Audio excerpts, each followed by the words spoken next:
If you're a lawyer, you may be able to help us out with this DM dilemma, or even if you were almost a lawyer. I think if you were close to a lawyer, you could probably do this one. It says, hey guys, I sold a 16-year-old car to a lady, and I told her if there were any issues with the car in the first month or so, I would help take care of it. Fast forward 11 days of her having the car, she texted me that the car broke down in the middle of the night. She had her daughter jump the car, but it kept dying, and they kept jumping the car until there were sparks. And the car started to backfire. No good. I went to look at the car. I noticed the belt was broken and there was no water or coolant in the car. They had driven it until it got so hot there was the coil packs cracked. Now this lady is demanding I fix the car or give her her money back. I did say I would help with issues, but I didn't say I would fix it. If she drove it until it literally blew up, it got so heated I had to start recording her screaming at me.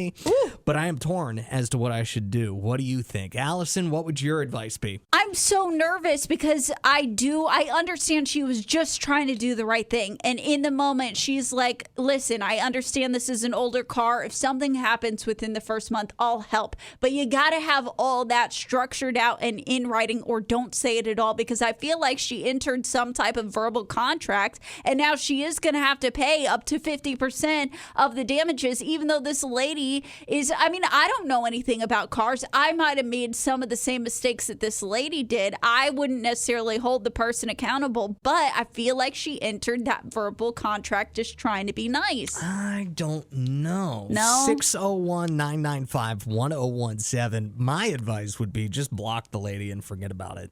I mean, if she wants to take it further with like lawyers and stuff, fine.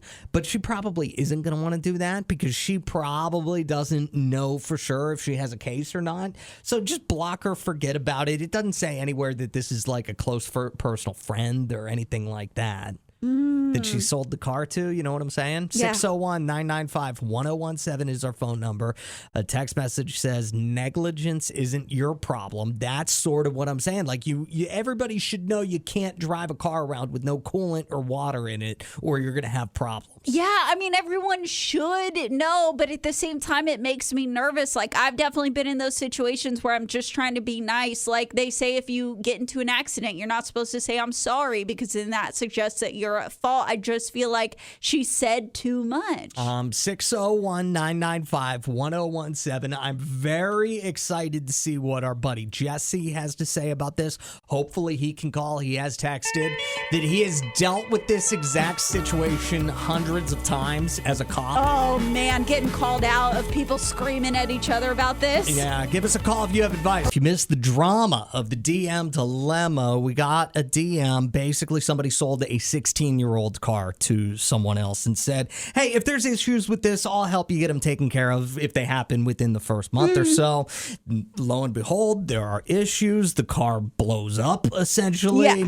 And whenever she gets there to look at it, it's like, well, there's no coolant in the tank, so of course it's going to blow up. Everybody knows that. I'm not liable for any of this. But the lady who bought the car from the person who DM'd us thinks that she should be responsible for replacing the car, getting it fixed, or giving the money back. Jesse has been a cop, so he knows legality and stuff like that. What's your advice, Jesse? All right, so first of all, the oral contract is so hard to prove. It's going to be a civil matter. So she would technically, the one who owns the car now would have to take her to court, a civil matter. They'd get there. She'd have to prove that the car, that she didn't do it. By the time they're done, judge is going to find nobody guilty, and he's going to make the first person who pressed the charges pay all court costs. So the woman who went to I would make her lose. I would dare her to take me to court over that. There you go. So you're basically saying my same advice of block her, let her take you to court if she wants. It's like I said, by the time it's done with, and when it's all done, and the judge goes, "You're going to have to pay that court cost," she's going to be like, "What?" What? She's going to be like, "Yeah, $160 a person," and she's going to regret all of that. I mean, because you can't prove it. Jesse, thank you for the call. Appreciate you. Yes, sir. Hey, David. Good morning. What's your advice? I owned 2 car lots in Jackson for about 20 years, and I've seen a lot of stuff. These people will do anything to these cars once they get them. A verbal agreement is nothing in court. Nothing. Barely, like nothing. I'd say, don't just block her. Lame like you. Just Yeah. block her. Don't nothing. Yeah. Gotcha. Hey, what's the Totally. craziest thing you found in a car on one of your lots that somebody's dropped off? Drugs. Drugs. Was Oh, one wow. of them. Drugs from the auction, and I was told, not to do that again. Thanks for the call, Y'all David. have a Talk to you good later. one. Y'all have a good one. Yeah. Hey, Laura, what do you think? Well, I caught the tail end of what you were saying, but you brought up a really important point, and that is the legality of this issue. Mm-hmm. So when you sell a car, you're supposed to write even in handwritten chicken scratch on a piece of paper, that it's for sale as is. So I think that's the question. If she did not do that, then she might be somewhat responsible for that. Oh, so she needs to make sure she has the thing of saying, hey, look, I sold this as is. The verbal stuff, you can't prove that, but she needs that piece of it written down. Yeah, she should have written it down. Otherwise, the other lady might be a little upset because she did think she was going to help her. Have you Yeah. ever been in a situation like that, Laura?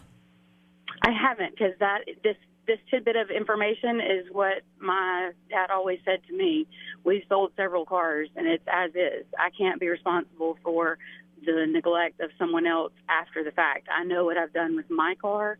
You have to be responsible at the point you take it on. Is a requirement of being a dad teaching their kids about cars? Because I think anything that anybody knows about cars, they learned from their dad, and I know nothing about cars, so that's why I'm glad I'm not a dad. I wish, well, it certainly should be a requirement. Yeah, thank you so much for the call, Laura. My kids would be absolutely screwed in car situations. Hey, Felicia, you think that car's too old, huh? It's too old, and he wasn't specific about, he or she wasn't specific about what's wrong with it, what needs to be fixed on it, or anything. And then they just kept driving it with no coolant in it, and then it broke. Yeah, what do you expect? Yeah. Thank So, you. I mean, if it's 16 years old, she should have gotten it checked out before she started driving it. That is a very good point. I would never buy a 16-year-old car just off the street from somebody without getting it checked out from somebody, a dad who knows what they're talking about first. Yeah, my dad taught us about cars, and then my husband is finishing up the job, so All right, Felicia, you have a great day. Thanks for calling us. All right. All right, bye-bye, Felicia.